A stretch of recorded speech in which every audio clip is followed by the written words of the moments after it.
বাংলাদেশের স্থিতিশীলতা, রাজনৈতিক স্থিতিশীলতাকে বিনষ্ট করবার জন্য একটি পক্ষ প্রথম থেকেই প্রচেষ্টা চালিয়ে যাচ্ছে। নির্বাচনের আগে থেকেই তখন উপরন্ত মিথ্যাচার, প্রোপাগান্ডা, ফেক ইনফরমেশন, সোশ্যাল মিডিয়াকে অন্যায়ভাবে ব্যবহার করে, আপনার অনৈতিকভাবে ব্যবহার করে বিএনপিকে জনগণের কাছ থেকে সরিয়ে দেওয়ার একটা প্রচেষ্টা চলেছে। সেটা সক্ষম হয়নি, সফল হয়নি।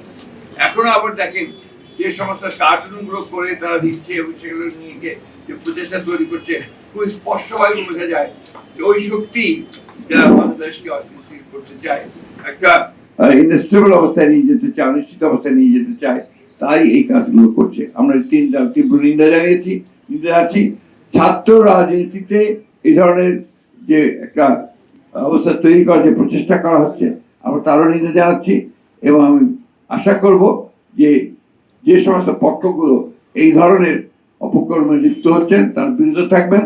কারণ বাংলাদেশের স্বাধীন চেতা ছাত্র সমাজ, সচেতন ছাত্র সমাজ বরাবরই অপরাজনীতিকে পরিহার করেছে এবং জনগণও পরিহার করেছে, এবং আমরা এবারও দেখব যে জনগণ এগুলোকে প্রতিরোধ করবে এবং তাদেরকে পরিহার করবে।